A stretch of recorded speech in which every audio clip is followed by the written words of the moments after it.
Hello, నేను మీ CS రావు. ఆంధ్రప్రదేశ్ ముఖ్యమంత్రి Jaganmohan Reddy helicopter యాత్రను ప్రారంభించబోతున్నారు 28వ తారీఖున.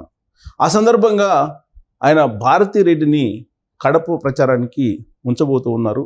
బావ అవినాష్ రెడ్డి కోసం ఆమె ప్రచారం చేయబోతున్నారు. సో ఆమె ప్రచారం ఎలా ఉండబోతుంది, అలాగే జగన్మోహన్ రెడ్డి హెలికాప్టర్ యాత్ర ఎలా చేయబోతున్నారు అనే దాని మీద విశ్లేషణ తీసుకునే ప్రయత్నం చేద్దాం. మనతోటి ప్రస్తుతం సిఎస్ రావు 2.0 మన దగ్గర ఉన్నారు. ఆయన అడిగి మరిన్ని వివరాలు అడిగి తెలుసుకుందాం. హలో అండి, నమస్తే సిఎస్ రావు గారు. సార్, 28వ తారీఖు నుంచి జగన్మోహన్ రెడ్డి హెలికాప్టర్ యాత్రను చేయబోతున్నారు. సో ఇప్పటివరకు ఆయన బస్ యాత్రలు చేశారు. ఇప్పుడు హెలికాప్టర్ యాత్ర అనేది ఏంటి సార్, ఎలా ఉండబోతుంది? ఆంధ్రప్రదేశ్ ముఖ్యమంత్రి జగన్మోహన్ రెడ్డి హెలికాప్టర్ యాత్రను ప్రారంభిస్తున్నారు. మనం ఎప్పుడు కూడా చాలా సందర్భాల్లో మనం ఏం విన్నామంటే బస్ యాత్ర విన్నాం, పాదయాత్ర విన్నాం, లేదంటే కార్లు ర్యాలీలు విన్నాం, రోడ్ షోలు ఇలాంటివన్నీ కూడా విన్నాం. కానీ ఇప్పుడు ఆంధ్రప్రదేశ్ ముఖ్యమంత్రి హెలికాప్టర్ యాత్ర చేయబోతున్నారు 28వ తారీఖు నుంచి. వాస్తవంగా 25వ తారీఖున ఆయన నామినేషన్లు వేయటం జరిగింది పులివెందుల్లో. ఆ తర్వాత 28 ఆయన హెలికాప్టర్ యాత్రను ప్రారంభించబోతున్నారు. వాస్తవంగా ఆయన సిద్ధం సభలు పెట్టారు. సిద్ధం సభలు పెట్టి ఎన్నికలకు సిద్ధం అంటూ ఆయన బయలుదేరారు. ఆంధ్రప్రదేశ్ వ్యాప్తంగా 4 చోట్ల సిద్ధం సభలు పెట్టిన సంగతి మనందరికీ కూడా తెలిసిందే. వాస్తవంగా ఈ సిద్ధం సభలకు సంబంధించి 4 చోట్ల పెట్టారు. ఆంధ్రప్రదేశ్లో 4 చోట్ల పెట్టడం అనేది ఆయన 4 విభాగాలుగా చేశారు ఆంధ్రప్రదేశ్ని. అది పెద్ద హైలైట్ పాయింట్. 4 ఏమేం చేశారంటే ఉత్తరాంధ్ర, ఉత్తర కోస్తా, అలాగే దక్షిణ కోస్తా, రాయలసీమ, ఇలా 4 చేయడం జరిగింది. ఈ 4 సంబంధించి 4 చోట్ల సిద్ధం సభలు పెట్టారు. ఈ 4 సిద్ధం సభలు బాగా క్లిక్ అయ్యాయి. ఒక వ్యూహాత్మకంగా పెట్టారు. ఐపాక్ ఇచ్చినటువంటి డైరెక్షన్ మేరకు జగన్మోహన్ రెడ్డి అక్కడ ఒక పెద్ద ర్యాంపు వాక్ చేయటం, ఆ ర్యాంపు వాక్ ద్వారా అందరికీ అభివాదం చేయటం, ఇవన్నీ కూడా హైలైట్ పాయింట్స్ వాస్తవంగా. అయితే ఆ ర్యాంపు పెట్టినప్పుడు తొలి రోజుల్లో అదేదో ఒక సిలువు మాదిరిగా ఉంది అని చెప్పి అవి కూడా విమర్శలు రావడం జరిగింది.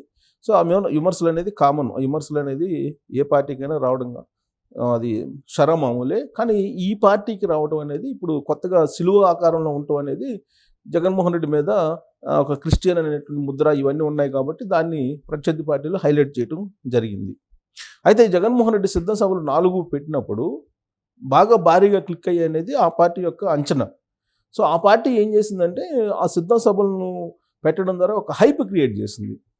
హైప్ క్రియేట్ చేసి 4 సిద్ధం సభలు అయిపోయిన తర్వాత జగన్మోహన్ రెడ్డి బస్సు యాత్రకు శ్రీకారం చుట్టారు. ఆ బస్సు యాత్ర ప్రారంభం అప్పుడు కూడా చాలా విమర్శలు వచ్చాయి. ఏ విమర్శలు వచ్చినాయి అంటే బస్సులకు సంబంధించి ఏపీఎస్ ఆర్టీసీ ద్వారా ఆయన ఆ బస్సులను తీసుకున్నారని, ఆ బస్సులకి సుమారుగా 50 కోట్ల రూపాయలు ఖర్చు అయిందని చెప్పి, ఆ 50 కోట్ల రూపాయలు ఖర్చు పెట్టాల్సిన అవసరం లేదు, కానీ ఆయన ఖర్చు పెట్టారు. లావిష్ ఉండేలాగా ఖరీదైనటువంటి సౌకర్యాలు, ఇంటర్నల్గా కూడా ఖరీదైనటువంటి బాగా విలాసవంతమైనటువంటి ఇంటీరియర్స్ చేయించుకున్నారు అనేది అప్పట్లో వినిపించినటువంటి మాటలు. సరే, విమర్శలు ఎన్ని ఉన్నా కానీ పట్టించుకోని పరిస్థితిలో జగన్మోహన్ రెడ్డి ఉన్నారనేది అందరికీ తెలిసినటువంటి విషయం. అయితే ఈ బస్సులు మొత్తం కూడా 50 కోట్ల రూపాయలైన విలువైనటువంటి బస్సులు తీసుకొని ఒక పెద్ద ర్యాలీగా ఆయన బస్సు యాత్రను ఇడుపులపై నుంచి ప్రారంభించి ఆయన మొత్తం ఉత్తరాంధ్ర వరకు మొత్తం పాదయాత్ర లాగా బస్సు యాత్రను చేయడం జరిగింది. సో ఆ బస్సు యాత్ర క్రమంలో ఫస్ట్ ఆయన స్టార్టింగే బాబాయ్ మర్డర్ కేసుకు సంబంధించిన అంశాన్ని ప్రస్తావించారు. ఆ రోజు నుంచి కూడా వివేకానంద రెడ్డి మర్డర్ కేసు చర్చల్లోకి వచ్చింది, ఇది కడప వేదికగా చేసుకొని. అప్పటి నుంచి డాక్టర్ సునీత అలాగే షర్మిల ఇద్దరు కూడా కౌంటర్లు ఇస్తూ అసలు వివేకానంద రెడ్డిని మర్డర్ చేయించినటువంటి వాళ్ళు చేసినటువంటి వాళ్ళని పక్కన పెట్టుకొని ప్రచారం చేస్తున్నారని చెప్పి జగన్మోహన్ రెడ్డి వెంట పడుతూ ఉన్నారు. ఆ తర్వాత దక్షిణ కోస్తాకి వచ్చిన తర్వాత ఆయన పందాన్ని మార్చుకుని దక్షిణ కోస్తాకు సంబంధించి ఎక్కడ ఏం మాట్లాడాలో అది మాట్లాడుతూ స్కీముల గురించి, నవరత్నాల గురించి మాట్లాడుతూ వచ్చారు. తీరా విజయవాడ వచ్చేటప్పటికి గులకరాయి వ్యవహారం నడిచింది. ఈ గులకరాయి వ్యవహారం నడిచిన తర్వాత గులకరాయి చుట్టూ దాదాపుగా ఇప్పటికి కూడా నడుస్తుంది. ఆయన స్టిక్కర్ కూడా వేసుకొని తిరుగుతూ ఉన్నారు. సో గులకరాయి ఎపిసోడ్ నడిచిన తర్వాత ఆ గులకరాయి సింపతి పనిచేస్తుంది అనేది వాస్తవంగా ప్రత్యర్థులేమో దాన్ని కోడికత్తి 2.0 అన్నారు దాన్ని. బట్ జగన్మోహన్ రెడ్డి మాత్రం తనకు గులకరాయి ఇక్కడ తగిలింది, ఒకవేళ ఇక్కడ తగిలితే కన్ను పోయి ఉండేది, ఇక్కడ తగిలితే ప్రాణం పోయి ఉండేది, కణతకు తగిలితే. అయినా కానీ దేవుడు పెద్ద స్క్రిప్ట్ ఏదో రాసి పెట్టాడు ముందు, అందుకే నన్ను బతికిచ్చాడని చెప్పి ఆయన చెప్పడం అనేది, తర్వాత పోలీసులు కూడా హత్యాయత్నం జరిగింది అనేటువంటి ఒక కేసు పెట్టడం, ఇవన్నీ కూడా సింపతి గెయిన్ చేసేదానికి జగన్మోహన్ రెడ్డి ఇలాంటి డ్రామాలు ఆడారు అనేటువంటిది ఒక అభిప్రాయాన్ని విపక్షాలు ప్రజల మధ్యకి చాలా బలంగా తీసుకెళ్ళాయి. అయినప్పటికీ జగన్మోహన్ రెడ్డి మాత్రం తన పందాన్ని మార్చుకోలేదు, అతను స్టిక్కర్ వేసుకొని తిరుగుతూ ఉన్నారు. సరే, ఎట్టకేలకు బస్ యాత్ర ముగిసింది. బస్ యాత్రను ఉత్తరాంధ్రలో ముగించారు. బస్ యాత్ర ముగింపు సభలో కూడా ఆయన మేనిఫెస్టోని అయితే అనౌన్స్ చేయలేదు. కానీ ఇప్పుడు మేనిఫెస్టోని అనౌన్స్ చేయబోతున్నారు. మేనిఫెస్టోని అనౌన్స్ చేసిన తర్వాత హెలికాప్టర్ యాత్రకు 28వ తారీఖున శ్రీకారం చుట్టబోతున్నారు అనేది వినిపిస్తుంది. ఆ మేనిఫెస్టోలో ఏముంటాయి అనే దాని మీద రకరకాల లీక్స్ వైఎస్ఆర్ కాంగ్రెస్ పార్టీ ఇస్తూ ఉంది. దాంట్లో రైతు రుణమాఫీ ఒకటేను, డ్వాక్రా రుణమాఫీ ఒకటి ఉండేటువంటి అవకాశం ఉంది. పెన్షన్ని 5,000 రూపాయలు అనౌన్స్ చేసేటువంటి అవకాశం ఉంది అనేది కూడా ఒకటి వినిపిస్తుంది. బట్ ఇప్పటికే ఆయన ఇస్తున్నటువంటి ఉచితాల కారణంగా ఆంధ్రప్రదేశ్ శ్రీలంకగా, జింబాబ్వేగా, వెనుజులాగా మారింది అనేటువంటి విమర్శల్ని ఆర్థికవేత్తల నుంచి ఎదుర్కొంటున్నారు ఆయన. కానీ ఆయన కూడా చెప్పాడు, ఆయన సభల్లో కూడా చెప్పాడు, ఇప్పుడు ఇస్తున్నటువంటి ఉచితాల కారణంగానే 70,000 కోట్ల రూపాయల పైన ఇవ్వాల్సి వస్తుంది. ఒకవేళ చంద్రబాబు నాయుడు ఇప్పుడు సూపర్ 6లు ప్రకటించారు కాబట్టి ఆ సూపర్ 6లు కనుక అమలు చేయాల్సి వస్తే కనుక దాదాపు 1,30,000 కోట్ల రూపాయలు పైగా ఖర్చు పెట్టాల్సి వస్తుంది. అది అసంభవం, సాధ్యం కాదని చెప్పేసి ఆయన అభిప్రాయాన్ని వ్యక్తం చేస్తున్నారు. సరే, ఆయన మేనిఫెస్టో ఎలా ఉంటుంది అనేది ఒక ఆతృతగా ఎదురు చూస్తున్నారు ఆయన. అయితే హెలికాప్టర్ యాత్ర అనేది ఇడుపులపై దగ్గర కడపలో ప్రారంభించి ఆయన మొత్తం మే 10వ తారీఖు వరకు, మే 13 పోలింగ్ డేటు. సో మే 10వ తారీఖు వరకు ఆయన ఈ హెలికాప్టర్ యాత్రను రాష్ట్ర వ్యాప్తంగా మొత్తం తిరిగేటువంటి అవకాశం ఉంది. రాష్ట్ర వ్యాప్తంగా ప్రధానమైనటువంటి చోట్ల ఒక భారీ బహిరంగ సభలు పెట్టి ఒక హైప్ క్రియేట్ చేసేదానికి ప్రయత్నం చేస్తున్నారు. అంటే ఫస్ట్ సిద్ధం 4 సభలు పెట్టడం ద్వారా స్టార్ట్ అయినటువంటి హైప్ బస్ యాత్ర ద్వారా మరింత హైప్ అయింది. గులక రాయి దాడి ద్వారా ఇంకా హైప్ అయిందని చెప్పి ఆ పార్టీ భావిస్తుంది.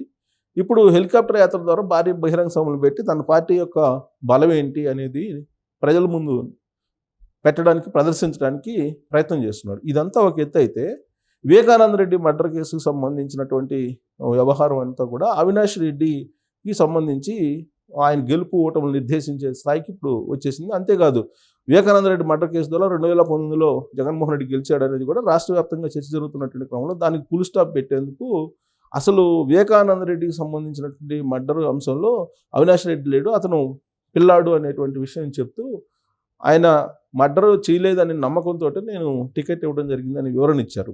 అయితే అయినప్పటికీ కూడా అక్కడ షర్మిల పోటీ చేస్తున్నారు కాబట్టి గెలుపు ఓటముల మీద ప్రభావం పడేటువంటి అవకాశం ఉంది. అందుకే ఎప్పుడు సాధారణంగా ఎన్నికల ప్రచారంలోకి అంత యాక్టివ్గా రానటువంటి భారతిరెడ్డి రాష్ట్ర వ్యాప్తంగా కూడా ఈసారి ఆవిడ వచ్చే అవకాశం ఉందని ప్రచారం జరిగింది. కానీ ఇప్పుడు కడప వరకే ఆవిడని పరిమితం చేస్తున్నారు. గతంలో కూడా 2014, 2019 ఎన్నికల్లో కూడా పులివెందుల్లో ఆవిడ ప్రచారం చేశారు. కానీ ఈసారి కడప జిల్లా వ్యాప్తంగా కూడా భారతిరెడ్డిని ప్రచారానికి సారథ్యం వహించాలి, సారథ్యం ఇవ్వాలి అనేటువంటి ఆలోచన వైఎస్ఆర్ కాంగ్రెస్ పార్టీ చేస్తున్నట్టు ఇప్పుడు తాజాగా వినిపిస్తుంది. అక్కడ అవినాష్ రెడ్డి పోటీ చేస్తున్నాడు కడప ఎంపీగా, ఆయన తన సొంత బావ. సో ఆయన గెలుపు కోసం ఈసారి భారతిరెడ్డే భుజస్కంధాల మీద వేసుకుని ప్రచారాన్ని చేయబోతున్నారు అనేటువంటిది ఇంకొక న్యూస్ కూడా బయటకు వస్తుంది. ఎందుకు ఆవిడ కడప మొత్తం కూడా ప్రచారం చేయాలనుకుంటున్నారంటే, ఇప్పుడు షర్మిల అలాగే డాక్టర్ సునీత ఇద్దరు కూడా ప్రచారం చేస్తున్నారు. అలాగే వివేకానంద రెడ్డి మర్డర్ కేసుకు సంబంధించి జగన్మోహన్ రెడ్డికి, భారతిరెడ్డికి వీళ్ళిద్దరిలో ఒకరికి ఖచ్చితంగా తెలిసి ఉంటుంది అనేది కొంతమంది చెప్తున్నటువంటి మాట. ఈవెన్ బీటెక్ రవి కూడా వాళ్ళిద్దరికి తెలియకుండా ఉండే అవకాశం లేదు, మర్డర్ జరగడానికి ముందు అనేటువంటి విషయాన్ని కూడా ఆయన అనుమానం వ్యక్తం చేస్తున్నాడు. ఇలాంటి పరిస్థితుల్లో భారతిరెడ్డి ప్రచారానికి శ్రీకారం చుట్టబోతున్నారు అనేది కూడా తెలుస్తుంది. 28వ తారీఖున హెలికాప్టర్ యాత్రను జగన్మోహన్ రెడ్డి ప్రారంభిస్తే 30వ తారీఖు నుంచి కడప ప్రచారానికి భారతిరెడ్డి శ్రీకారం చుట్టేటువంటి అవకాశం ఉందని కూడా తెలుస్తుంది. సో ఈ నేపథ్యంలో వాళ్ళిద్దరి యొక్క యాత్రలు ఈసారి కొంత వినూత్నంగా ఉండేటువంటి అవకాశం కూడా ఉంది. దాని మీద ఐపాక్ ఇప్పటికే ప్రచార ఎత్తుగడలకు పదును కూడా పెట్టినటువంటి క్రమంలో అవి ఫలించేటువంటి అవకాశం ఉందని చెప్పి వైఎస్ఆర్ కాంగ్రెస్ పార్టీ భావిస్తుంది. ఓకే, థ్యాంక్ యూ సిఎస్ రావు గారు, థ్యాంక్ యూ. సో హెలికాప్టర్ యాత్ర అలాగే భారతీ ప్రచారం ఎలా ఉండబోతుంది అనేది భవిష్యత్తు నిర్ణయించాల్సి ఉంది.